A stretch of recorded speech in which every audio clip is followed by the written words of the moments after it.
Radio Publique Africaine.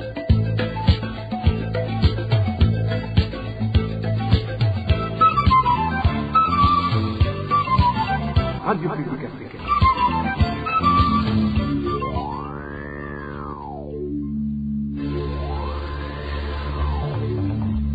C'est le moment de suivre le journal parlé en français.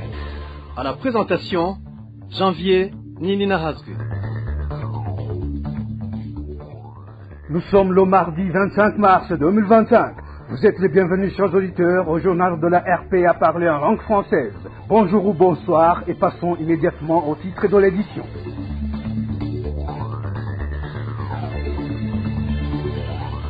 Distribution de tenue policière aux Imbonerakoure de la colline Nyabikenye en commune Nyamurenza de la province Ngozi. Une distribution effectuée par les responsables du parti CNDD-FDD. La coalition CEFOR Arusha demande au président Évariste Ndayishimiye de retirer les troupes burundaises de la République démocratique du Congo qui sont déployées pour ses propres intérêts. Arrêté par la police depuis une semaine, un habitant de la commune Egisulu en province Ruyigi reste introuvable et sa famille craigne qu'il aurait été exécuté. Et c'est tout pour le sommaire. Dans quelques instants, le développement des titres.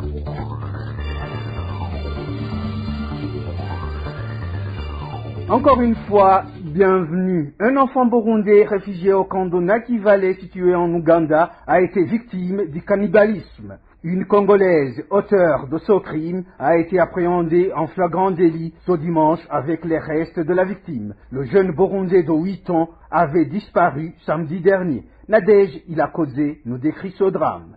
Ce message a fait le tour des groupes WhatsApp samedi soir et dans lequel la famille burundaise en exil au camp de Nakivale demandait une aide pour retrouver son fils de 8 ans qui avait disparu ce jour. Le lendemain, c'est-à-dire ce dimanche, le corps de l'enfant a été découvert dans la brousse dans un état indescriptible. Démembré, son corps était couvert de brûlures. Au même moment, une femme de nationalité congolaise a été appréhendée avec les restes du corps de l'enfant.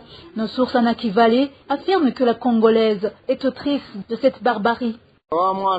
L'enfant a été retrouvé assassiné, bidon brûlé et ils ont mangé la chair de ses jambes. Le monde est devenu terrible. Pour le moment, la famille de la victime ainsi que les voisins se trouvent en détresse. La femme d'origine congolaise, appréhendée avec les restes du corps de l'enfant, est en état d'arrestation au cachot de la police ougandaise. Merci à Nadège Ilakoze. Une semaine sans que sa famille soit au courant de ces nouvelles. Il s'agit d'un habitant de la zone Kabuyenge en commune Egisulu de la province Ruyigi. Arrêté par la police de la zone Kabuyenge lundi de la semaine dernière, ses proches ne savent pas le lieu de sa détention et craignent qu'il puisse être exécuté. Balthazar Mivuro nous parle de cette arrestation. Salomon Bemerimana, habitant de la colline et zone Kabuyenge, en commune Gisuru de la province Ruyigi, est le nom de cet individu arrêté lundi de la semaine dernière par des policiers. Selon nos sources, Salomon Bemerimana a été conduit au cachot après son arrestation. Le lendemain, le responsable de la police en commune Gisuru a retiré Salomon Bemerimana de son lieu de détention et lui a remis à des individus non identifiés qui se déplaçaient à bord d'un véhicule ayant une plaque d'immatriculation tanzanienne. Témoigne de l'un des voisins de Bemerimana. Il a été remis à des personnes non identifiées qui se déplaçaient à bord d'un véhicule qui avait une plaque tanzanienne. Il avait été accusé de collaborer avec des groupes de malfaiteurs qui commettent des vols en Tanzanie. Nos sources en commune Gisuru indiquent que jusqu'à présent, personne n'est au courant de l'endroit où se trouvait Salomon Bemerimana. D'où, elle demande que la sécurité de Salomon Bemerimana soit garantie. Nous demandons avec insistance qu'on nous montre où il se trouve et s'il a commis un crime, qu'il soit jugé conformément à la loi. La rédaction de la RPA tentait de joindre en vain Jean Gentil Nizigimana, responsable de la police en province de Ruyigi, pour recueillir sa réaction. C'était Balthazar Mivuro. Distribution des tenues de couleur de la police aux Imbonerakure de la colline Nyabikenye en commune de Nyamurenza de la province Ngozi. Cette distribution a été faite par les responsables du parti au pouvoir sur cette colline mercredi dernier. Les dessous de cette distribution avec David Claude Bananayo. L'une des raisons qui ont motivé la distribution de ces tenues est la nécessité de préserver la sécurité menacée dans la localité suite à sa proximité du Rwanda, a appris notre source auprès des responsables du parti au pouvoir qui procédaient à cette distribution, comme l'indique notre source. C'est pour assurer des rondes de surveillance et garantir la sécurité, car il se situe près de la frontière afin d'éviter toute menace venant du Rwanda. La distribution de ces tenues a été effectuée par 3 leaders du parti au pouvoir sur la colline Nyabikenge dans un chantier qui va abriter une école de la localité. Parmi ces leaders figurait un certain Dismas, futur représentant des jeunes de la milice Imbonerakure de la commune élargie d'Okiremba. Notre source décrit la tenue. Ce sont des uniformes noirs semblables à ceux de la police, couvrant le visage avec une sorte de capuche à l'arrière, ne laissant pas voir le visage. Pour le moment, la population de la localité craint la persécution de ces jeunes Imbonerakure, surtout qu'ils vont opérer les visages cachés. Merci à David Claude Mbananayo. Une courte pause, puis on continue. La CEFOR Arusha demande au gouvernement du Burundi de cesser d'aiguiser le conflit ethnique à travers son intervention militaire en République démocratique du Congo, compte tenu d'une déclaration de cette coalition sur les combats qui secouent l'est de la RDC. La coalition demande au président du Burundi de retirer ses troupes de la RDC car elles n'y sont que pour ses propres intérêts. L'essentiel de cette déclaration avec Frédéric Bamvuginyumvila, président de la CEFOR Arusha. Par le passé, le colon a décidé le traçage des frontières entre le Congo et le Rwanda. Et par conséquent, il y a eu des habitants du Congo aujourd'hui qui appartenaient au Rwanda hier. Et là, ils n'ont aucune responsabilité.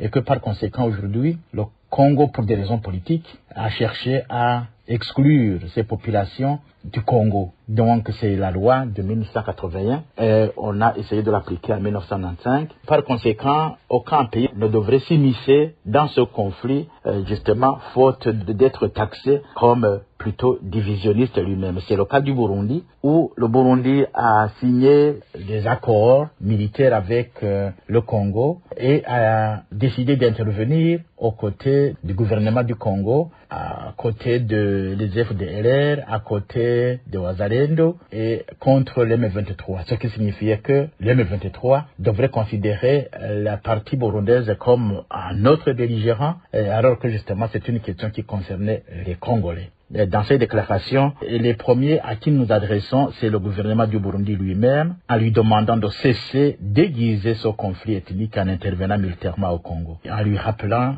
que cette machination ethnique n'a pas été inventée par nous-mêmes et qui continuer à agir comme cela est une preuve d'inconscience, des menaces qui nous guettent tous. Et au peuple burundais, nous lui conseillons de rester serein et garder le sens de la cohésion que nous renseigne encore le contenu de l'accord d'Arusha, n'en déplaise aux agissements sournois de certains tenants de la division ethnique au Burundi.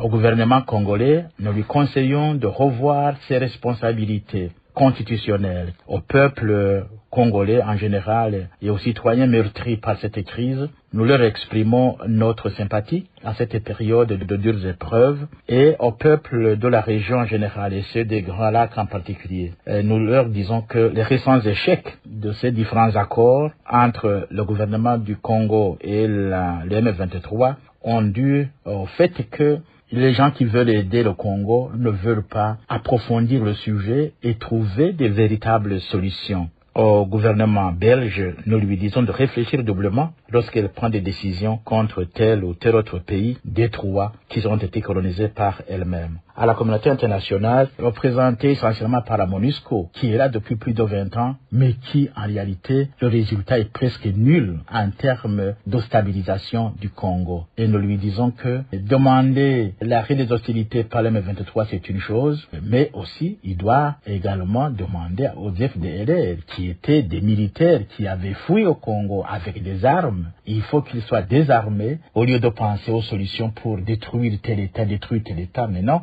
C'était là Frédéric Bamvuginyumvila, président de la CEFOR Arusha. Entre autres conséquences de ces combats à l'est de la République démocratique du Congo, le programme alimentaire mondial PAM tire la sonnette d'alarme sur la situation humanitaire des réfugiés congolais.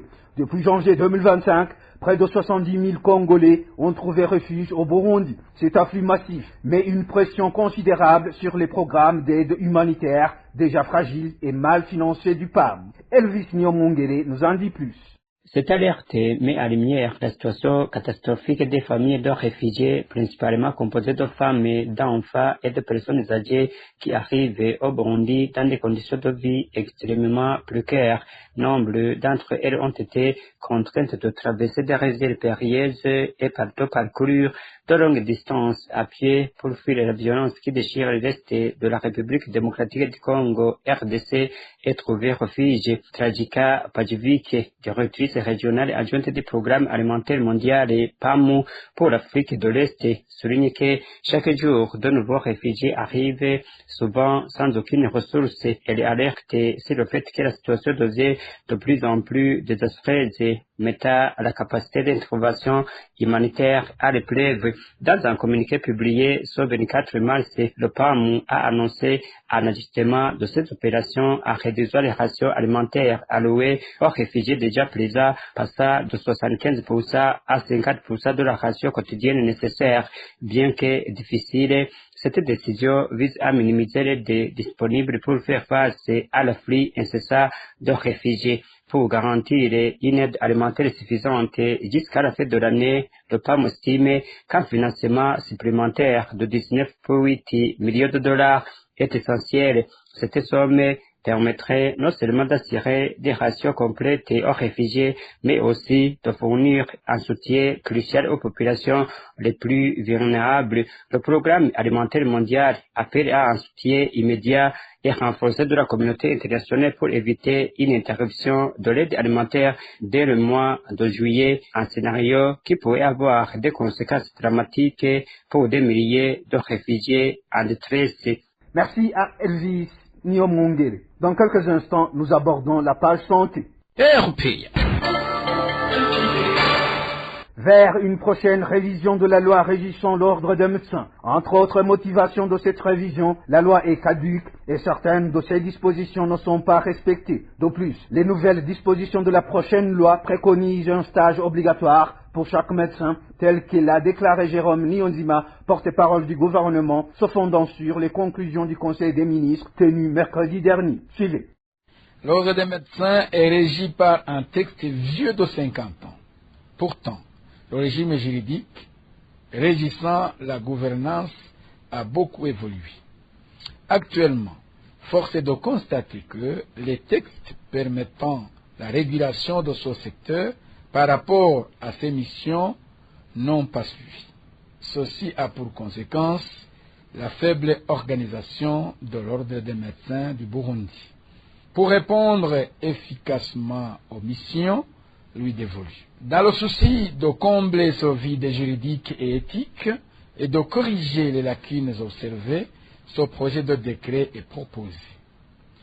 Entre autres innovations apportées par ce projet, il s'agit de, premièrement, intégrer les chirurgiens dentistes dans l'ordre. Deuxièmement, rendre obligatoire le stage probatoire. Troisièmement, exiger à tout médecin formé à l'étranger un stage et ou un cours de perfectionnement de 6 à 12 mois avant l'obtention de l'autorisation de l'art d'exercer. Quatrièmement, rendre obligatoire l'obtention de licence d'exercice annuelle. Il convient de préciser que l'ordre des médecins du Burundi a pour objet la protection du public en général, des membres de l'ordre en particulier, de toute action ou omission de nature à mettre la vie de la population en danger à travers, notamment, premièrement, le contrôle de la compétence et de l'intégrité de ses membres, deuxièmement, la surveillance et la réglementation de l'exercice de la profession, troisièmement, la gestion du processus disciplinaire, quatrièmement, le développement de la profession, cinquièmement, le contrôle de l'exercice illégal de la profession et de l'usurpation des titres. C'était Jérôme Nyonzima, porte-parole d'Ogitega. Et le ministère de l'Intérieur met en garde tout commerçant qui sera surpris en train d'acheter le maïs en deçà du prix fixé par le gouvernement. C'est le principal message véhiculé par un communiqué sorti ce 20 mars par le dit ministère. Le contenu du communiqué avec Digne Karundo. Le ministère de l'Intérieur dispose des informations dignes de foi selon lesquelles il existe des commerçants qui achètent les maïs dans des endroits non officiels comme les ménages ou en cachette et vendent ces maïs par fraude vers les pays voisins avec complicité ou négligence de l'administration et les agents de l'ordre, apprend-on dans son communiqué. Pour lutter contre cette situation, le ministre de l'Intérieur interpelle les autorités administratives d'exiger à tout commerçant d'acheter ses maïs dans des lieux publics connus et de renforcer les mesures de contrôle et de lutte contre la fraude sur toutes les frontières du pays. Le 18 mars cette année, le prix officiel d'un kilo de maïs a été fixé à 1700 francs Burundi. Merci à Digne Karondo. Et pour clore cette édition, la pénurie du carburant persiste toujours en mairie de Bujumbura. Au niveau de différentes stations-service situées en mairie de Bujumbura, aucune goutte n'était disponible. Les détails avec Emmanuel Ndaïchimi.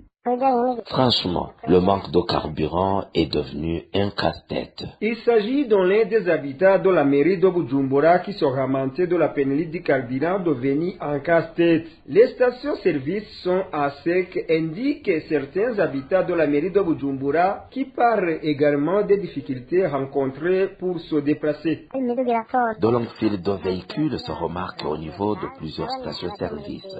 Ces mêmes longues files des personnes attendant des bus de transport se remarquent au niveau des arrêts bus situés dans différents quartiers. La problématique de la pénurie du carburant vient de durer plus de 2 ans sans aucune solution rentable ne soit trouvée. Durant toutes ces périodes, les citoyens n'ont cessé de demander au gouvernement de trouver des solutions. Et voilà, mes chers auditeurs et auditrices, c'est sur ce reportage signé Emmanuel Ndaïchimi que nous mettons fin à ce journal de la RPA parlé en langue française ce mardi 25 mars 2021. Merci pour votre aimable écoute. Merci à toute l'équipe de la rédaction pour la collecte et le traitement de toutes ces infos, sans oublier l'équipe technique pour la bonne collaboration. À la présentation, vous étiez avec Janvier Ninahazé. Passez de bons moments chez vous.